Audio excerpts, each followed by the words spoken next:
ಅನ್ನೋದು ನನಗೆ ಕ್ಲಾರಿಟಿ ಸಿಗಬೇಕು. ಇಫ್ ಅವ್ರು ಬಾಂಗ್ಲಾ ವಲಸಿಗರೇ ಆಗಿರಲಿ, ಅವ್ರನ್ನ ಈ SIR ಪ್ರಕ್ರಿಯೆಯಿಂದ ಹೊರಗಿಟ್ಟು day by day facilities down ಆಗಿ, ಅಂದರೆ ಅವ್ರ ಗುರುತಿನ ಚೀಟಿ ಸಿಗಲ್ಲ, ಆಧಾರ್ ಸಿಗಲ್ಲ, ಮತ್ತೊಂದು ಯಾವುದೇ ದಾಖಲಾತಿಗಳು ಸಿಗಲ್ಲ ಅಂತ ಹೇಳಿ ವೆನ್ ಫೆಸಿಲಿಟಿ ಅನ್ನೋದು ಕಂಪ್ಲೀಟಾಗಿ ಇಲ್ಲ ಆಗುತ್ತೆ, ಅವರೇ ಹೊರಟೋಗ್ಬಿಡ್ತಾರೆ ಅಂತನೋ, ಅಥವಾ ಒಂದು ನೋಟ್ ಮಾಡಿ ಒಂದು ವೇಳಾಪಟ್ಟಿ ಸಿದ್ಧಪಡಿಸ್ಕೊಂಡು ಏನೇನು ಮಾಡಬೇಕು ಅಂತ ಏನಾದರೂ ಬಾಂಗ್ಲಾದಿಂದ ಹೊರಗೆ ಭಾರತದಿಂದ ಹೊರಗೆ ಕಳಿಸೋಂಥ ಏನಾದರೂ ಪ್ರಕ್ರಿಯೆಗಳಿದ್ದಾವೆ. ಈಗ ವೆಸ್ಟ್ ಬೆಂಗಾಲು ಈ ಥರ ಎಲ್ಲ ಕಡೆ ಆಗಿದೆ. ಎಷ್ಟು ಜನಕ್ಕೆ ಕಳಿಸಿದಾರಪ್ಪ? ಅದಕ್ಕೊಂದು ಸಣ್ಣ ಎಕ್ಸಾಂಪಲ್ ಬೇಡವೆ ಮೇಡಮ್? ಇದು ನೀವು ಹೇಳ್ತಾ ಇರೋದು ಸರಿ ಇದೆ.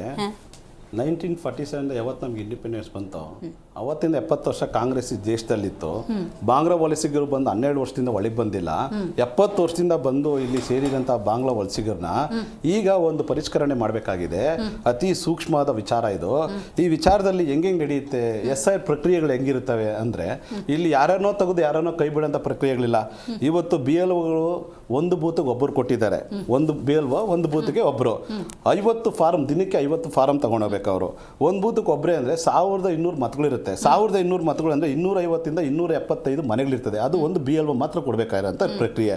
ಈಗ ಅದನ್ನ ಹೆಂಗೆ ಮಾಡ್ತಾ ಇದ್ದಾರೆ, ಯಾವ ಥರ ಸ್ಕೂಟ್ನಿಂಗ್ ಮಾಡ್ತಾ ಇದ್ದಾರೆ? 3 ಹಂತದಲ್ಲಿ ಸ್ಕೂಟ್ನಿಂಗ್ ಮಾಡ್ತಾರೆ. ಯಾವುದು 3 ಹಂತ ಅಂತಂದರೆ, 1987 ಅಂದರೆ 1987 2007ರಲ್ಲಿ ಜನಿಸಿರೋರಿಗೆ ಅವ್ರ ಹತ್ರ ಒಂದು ಆಧಾರ್ ಕಾರ್ಡು 12 ದಾಖಲೆಗಳಲ್ಲಿ ಒಂದು ದಾಖಲೆ ಇದ್ದರೆ ಯಾವುದೇ ಗೊಂದಲ ಇದೆ ಅವರು SIR ಅಲ್ಲಿ ಸೇರ್ತಾರೆ, ಮತಪಟ್ಟಿಯಲ್ಲಿ ಸೇರ್ತಾರೆ. ಅದೇ ರೀತಿ 1787 2004ವರೆಗೂ, ಆವಾಗ ಅಲ್ಲಿ ಡಿಸೆಂಬರ್ 2 ಅವ್ರು ದಾಖಲೆಗಳು ಕೊಡಬೇಕು. ಅಂದರೆ 1787 2004ವರೆಗೂ ಡಿಸೆಂಬರ್ 2 ಹುಟ್ಟಿರೋಂಥ ಒಂದು ಜನಾಂಗದವರು ದಾಖಲೆಗಳನ್ನ ಕೊಡಬೇಕು, ಪರಿಷ್ಕರಣೆ ಮಾಡ್ತಾರೆ. ಅದನ್ನು ಮಾಡಿ ಅದರಿಂದ ಸರಿ ದಾಖಲೆಗಳಿದ್ರೆ ಅದನ್ನು ಮತಪಟ್ಟಿಯಲ್ಲಿ ಸೇರಿಸ್ತಾರೆ. ಅದೇ ರೀತಿ 2004 ಮೇಲೆ ಅಲ್ಪಸಂಖ್ಯಾತರ ಬಗ್ಗೆ ಹೆಚ್ಚು ಚರ್ಚೆ ಆಗ್ತಿರೋದ್ರಿಂದಾಗಿ ಹಿಂದೆ ಚುನಾವಣಾ ಚೀಟಿ ಮಾಡ್ಬೇಕಾದ್ರೆ, ಗುರುತಿನ ಚೀಟಿ ಮಾಡಬೇಕಾದ್ರೆ ನಾನು ಫಾರೂಕ್ ಅಂದ್ಕೊಳ್ಳೋಣ, ನಾನು ಫಾರೂಕ್ ಅಂತ ಹೇಳಿದೆ, ನಾನು ಅನಕ್ಷರಸ್ಥ. ನೀವು FARROK ಬರ್ಕೊಂಬಿಟ್ಟಿರ್ತೀರಿ. ಆ್ಯಕ್ಚುಲಿ ನಾನು Q. ನೀವು ಅದೊಂದು ರೀಸನ್ ಇಟ್ಕೊಂಡು ನಾನು ಹೊರಗಿಟ್ಬಿಟ್ರೆ ಅಲ್ಲ ಮೇಡಮ್. ಅದಕ್ಕೆ ಈಗ 12 ದಾಖಲೆಗಳು ಯಾಕೆ ಕೇಳಿರೋದು? 12 ದಾಖಲೆಗಳು ಬರೀ ಫಾರೂಕ್ ಅನ್ನೋ ಹೆಸರಲ್ಲೇ SIR SIR ಬರೀ ಫಾರೂಕ್ ಅನ್ನೋ ಹೆಸರಲ್ಲೇ SIR ಮಾಡಿದ್ರೆ ನೀವು ಹೇಳ್ತಾ ಸತ್ಯ ಎಲ್ಲೋ ಒಂದು ಕಡೆ ಅಕ್ರಮ ನಡೀತದೆ ಅನ್ಬೋದು. ಅಕ್ರಮನ ಸಕ್ರಮ ಮಾಡೋದು ನೈಪುಣ್ಯ ಒಂದು ಕಾಂಗ್ರೆಸ್ ಸರ್ಕಾರ, ಅದು ಕಾಂಗ್ರೆಸ್ ಪಕ್ಷ ಅಂತ ಗೊತ್ತಿದೆ. ಇವತ್ತು ದ್ವಿತೀಯ ಒಂದು ಪೌರತ್ವ ಹೊಂದಿರೋದು ಯಾರಪ್ಪ ಈ ದೇಶದಲ್ಲಿ ಅಂತಂದ್ರೆ ನಿಮ್ಗೆಲ್ಲ ಗೊತ್ತು, ಜಗತ್ ಜಾಹೀರಾತು ಈ ಕಡೆ ರಾಹುಲ್ ಗಾಂಧಿ ಅವರು ಅಂತಾನೆ ಗೊತ್ತಾಗುತ್ತೆ.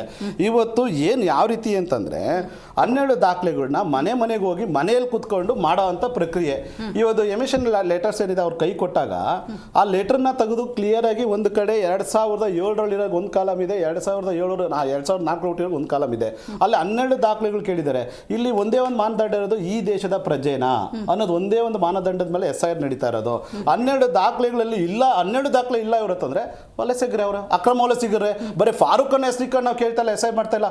12 ದಾಖಲೆಗಳು, ಆಧಾರ್ ಕಾರ್ಡ್ ಇರ್ಬೋದು, ಪ್ಯಾನ್ ಕಾರ್ಡ್ ಇರ್ಬೋದು, ದೃಢೀಕರಣ ಇರ್ಬೋದು, ವಾಸ್ತು ದೃಢೀಕರಣ ಪತ್ರ ಇರ್ಬೋದು, KEB ಬಿಲ್ ಇರ್ಬೋದು, ಆ ರೀತಿ 12 ಒಂದು ಲೆಟರ್ಗಳು ಇಟ್ಕೊಂಡು SRI ಮಾಡ್ಬೇಕಾದ್ರೆ ಇವ್ರು ಮಾಡ್ತಾರೆ. ರಾಜ್ಯ ಸರ್ಕಾರ SIRನ ಯಾಕೆ ತೀವ್ರವಾಗಿ ವಿರೋಧ ಮಾಡಿದವ್ರು ಇವ್ರೆ. ಇವಾಗ ಅದನ್ನ ಕುರಿ ಮಂದಿಗಳ ತರ SRI ಮಾಡಿಸ್ತಾರೆ ಇವ್ರೆ. ಉದ್ದೇಶ ಏನ್ ಕಾಣಿಸ್ತದೆ ಅಂದ್ರೆ, ಉದ್ದೇಶ ಏನ್ ಕಾಣಿಸ್ತದೆ ಅಲ್ಲ ಒಂದು ನಿಮಿಷ ಮೇಡಮ್. ಇವತ್ತು 68,000 BLOಗಳಿದ್ದಾರೆ. ಇವತ್ತು 68 BLOಗಳು ಮಾಡ್ತಾರೆ ಕೆಲಸ ಏನು, ಯಾವ ರೀತಿ SRI ಮಾಡ್ತಾರೆ? ಇವತ್ತು ಚಾಮರಾಜನಗರದಲ್ಲಿ ಜಮೀರ್ ಅವರದು ಪ್ಲಾಸ್ ಮೇಲೆ ಫೋಟೋ ಇಟ್ಕೊಂಡು SRI ಮಾಡ್ತಾರೆ. ಇದು ನಾವು ಕೇಳಬಾರ್ದು. ಇವತ್ತು ST ಸೋಮಶೇಖರ್ ಅವರು 200 ಪೇಜ್ ಬುಕ್ ಅಲ್ಲಿ ST ಸೋಮಶೇಖರ್ ಶಾಸಕರ ಬುಕ್ಗಳು ಇಟ್ಕೊಂಡು ಎಮೋಷನ್ ಲೆಟರ್ ಜೊತೆ ಬುಕ್ಗಳು ಕೊಡ್ತಾ ಇದ್ದಾರೆ. ಅದನ್ನ ನಾವು ಕೇಳಬಾರ್ದು. ಇವತ್ತು ಮಸೀದಿಗಳಲ್ಲಿ, ಮಂದಿರಗಳಲ್ಲಿ, ಚರ್ಚ್ಗಳಲ್ಲಿ, ದೇವಸ್ಥಾನಗಳಲ್ಲಿ ಮತ್ತೆ ಮದ್ರಾಸ್ಗಳಲ್ಲಿ ಗುಂಪು ಕರ್ಕೊಂಡೋಗಿ SRI ಮಾಡೋದನ್ನ ಅದನ್ನ ಕೇಳಬಾರ್ದು. ಇದನ್ನ ಗೃಹ ಮಂತ್ರಿ ಬೇಜವಾಬ್ದಾರಿ ಮಾತೇನು? ಜವಾಬ್ದಾರಿ ಗೃಹ ಮಂತ್ರಿ ಏನ್ ಹೇಳ್ತಾರೆ? ಇಲ್ಲ ರೀ, ಬೇಗ SIR ಆಗಲಿ. ಕೇಳಿ ಮೇಡಮ್ ವಿಷಯನ.